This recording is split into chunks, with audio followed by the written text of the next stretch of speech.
Sup nerds, I'm Wes. I'm Tom. And I'm Aaron. We're Neverboard Gaming, and today we're taking a look at Fleet the Dice Game, Kickstarter edition. That was dice.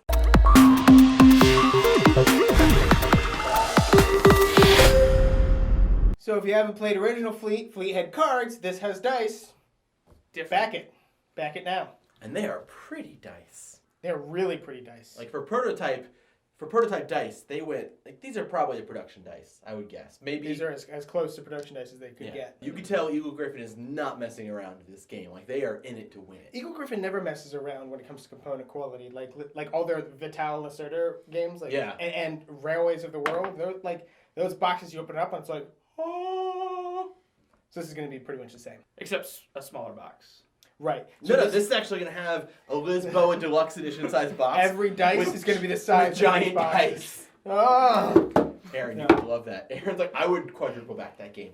Well, this is in their bookshelf series. So, like, the only other one I have is Xenon Profiteer. So, it has another amazing game, by the way. Yeah, but it has number 20 on it, which means after you back this, you guys have 19 other games you got to go get. My one complaint about Original Fleet was the cards and the fact that you were like bidding on the licenses, which you needed to launch the boats, but you needed cards to afford the boats or the licenses. So there's a lot of like, okay, well, I have to think about when I'm going to buy the license and how much is it actually worth to me. Mm-hmm. And this, it all comes down to luck, and it's rolling the dice, and then you're drafting and a little bit of hate drafting of which dice you're taking and filling up which tracks, and you start to build like these little combo engines that are awesome. Well, it doesn't all come down. It's a lot more luck in here than it is knowing how much this license, how valuable this license is, and how much you ought to be able to, spend on it. But the thing is, when you roll these dice, you want everything. You want all of them. Like and again, when I first opened this, I was a little like disappointed. I was like, oh, you just have dice and these score sheets. It's just going to be a roll and write type of thing, and it is. But the fact that you draft your dice first, and the fact that this sheet you want to fill up every single thing in here, really brings it to kind of like a brain burner sometimes, a light brain burner. I'll definitely say I was so impressed by how much game they packed into a handful of dice and 2 pieces of paper. Like, yes, it is kind of, we're all playing a solo game minus the drafting of the dice that were rolled, but there's like so much competition. Like, what, you're getting more stars? You're getting that? No, I want that too. Well, you got that? I'm totally going for that too. Like, there's a lot of that going on.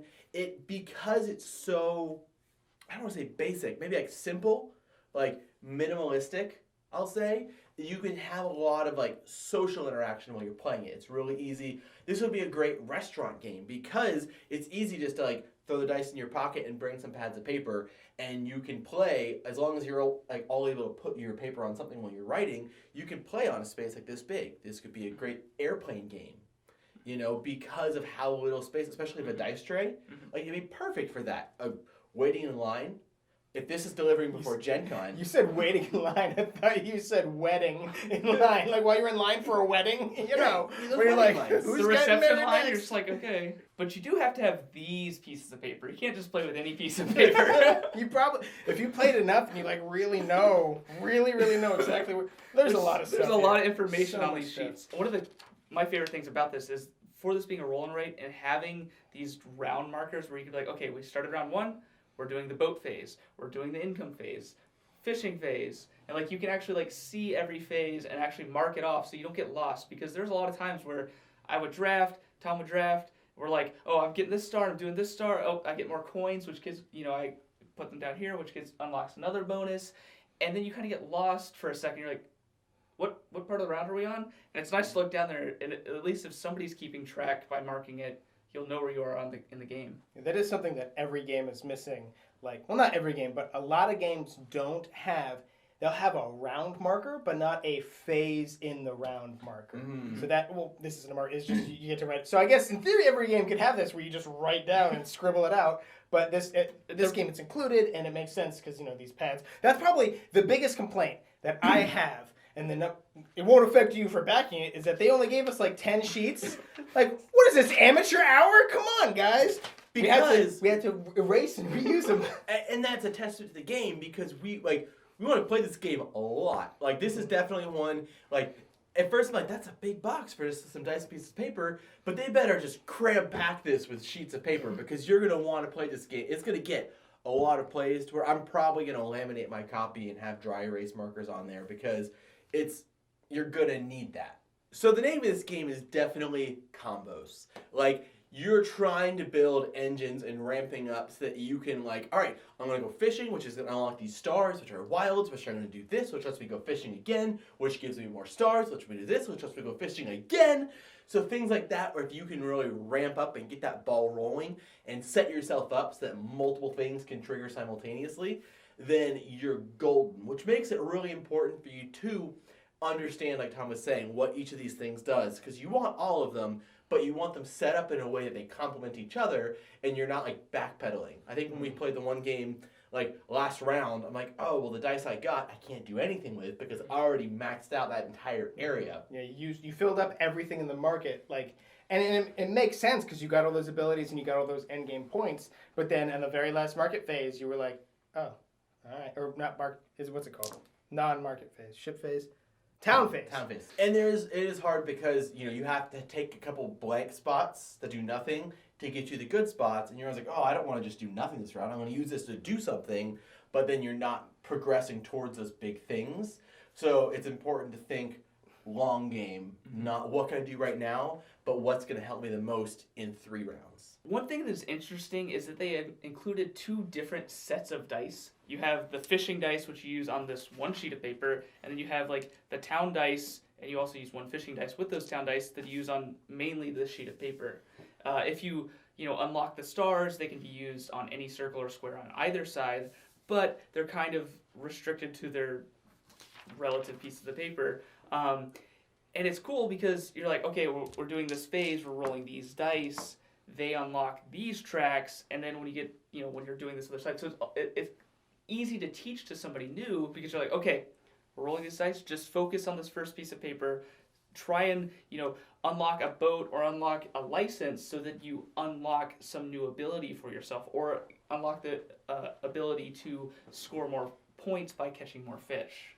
I will agree, it is easy to teach, easier than it looks. Because when you flip up, the second you look at these, it looks really daunting. It looks like there are so many places to put, to fill in. And it's true, there are a large number of places, but it's really a small number of tracks. Each of these fish or sea creatures, because oyster's not a fish, each of these is a track, and then the harbor, there's just a couple of spots, and then the market is a spot, and then the wharf has a couple of spots. So there's and then coins. Okay, so there's like even that sounded like a lot, but there really aren't that many spots. But the second you look up, it'll be like, oh man, it's so daunting. You'll be like, whoa, whoa, whoa. Like Aaron said, like, okay, forget this second half. Just focus on this right now. And there's 1, 2, 3, 4, 5 tracks on it. So really, you're focusing on 5 things. Then you come over here, and you're focusing on 1, 2, 3 things based on the die you take, so it's not an intro game. Don't think, oh, I'm going to get this, to replace King of Tokyo. It's just a deeper level game for more gamer game people that could be easily taught to new people. Yeah, I would say what's going to fit in my collection is a game where I want to play a quick game with experienced gamers. Like you said, It could be taught to new players. There's no problem with that. But with experienced gamers, you guys can move really quickly. Like you're rolling and marking, and you're rolling and marking, and it's like, it's doing this. This is how fast the game's going to go. Oh, look at his hand go. You could definitely play this with younger players. Like it says 8+ on the box. You're just going to have to take more time explaining and giving them their options. Like, okay, do you want to take the lobster? Do you want to increase your lobster track? Or do you want to take, you actually have to like kind of spoon feed it to some kids. I'm just going to play with intelligent 8-year-olds. The real question is, Tom, can you play this with your mom? My mom would lose her mind looking at this initially, but I bet you I would be able to walk her through it.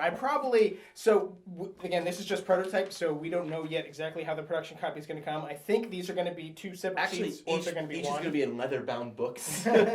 Well, no. If these are separate the way that we have them here, and if I were to show it to my mom, I wouldn't even show her the second one yet. I'd be like, here, this is the game we're going to play. It's not that hard. Wait. Okay, Tommy. Okay, yeah, she's going to be like, whoa, yeah, she'd probably look at that and be like, oh, no. That's not how she talks. I'm sorry, Mom, if you're watching. I know you're not. If you want to know how Tom's mom talks, Imagine Linda Belcher from Bob's Burgers. And that's it. That's it. Yeah, on the back there. Look, it's 2 pads. So it is 2 So pads. hold that at the camera and be like, It is 2 pads. Look at that. we're going to actually Boom. throw a picture of that up there. Yeah, so I don't even need to hold it that way. So it is 2 pads. After you get past that, it really comes down to drafting which dice work best for you, or which ones will least benefit the other players. Mhm. You know, so leaving that one out there so that nobody else gets a huge benefit from it. Because like when you're the last player to draft, you definitely have a big choice on your hands. You're like, okay, whichever dice I leave out there, everybody gets that die. So I want to make sure. I look around, I'm like, Yeah, Yeah. you look where everybody else is on their tracks. and kind of pick, my poison that way. Because I'm getting both those die no matter what. I just have to decide what everybody else is going to get to share with me. If you can't tell, we really like this game. Like, this is going to go on the shelf of prototypes that we play after the Kickstarter's done. Like, after we're done taking pictures and, like, our marketing terms are done with this game, we're probably still going to play this prototype while we wait for this copy of the game to come in. So, like, I don't know how to recommend more that you guys back this game other than saying that. I like dice. Normally when we're talking about a game that's currently on Kickstarter, we try to be even, at least a little bit more objective because, we don't have the full production copy. We don't know if the components are going to be crappy or whatever. The rules but could change the completely. rules could change, so it's hard for us to know 100%. But even if this game comes out to be 75% as awesome as this was, still, I think Wes hit it on the head when he said, I'm really surprised at how much fun I had playing this game. Did you say that? Yeah, it was really great. It was the highlight of this video. It was one of the You best guys lines. can just leave. I can just by myself. Neverboard Gaming highly recommends that you back Fleet the Dice Game by Eagle Griffin Games. So if you're watching this right now and you're on Kickstarter, you need to scroll back up to the top of the page and back this right now because this is a great game. If you're on YouTube and you're watching this, go down to our description box below and you'll see a link that'll take you to the Kickstarter or the little eye right here. And either way, you should subscribe to our channel so you'll never be bored. If you've stumbled across this video on Kickstarter, you know what you need to do. You need to go up there and click on that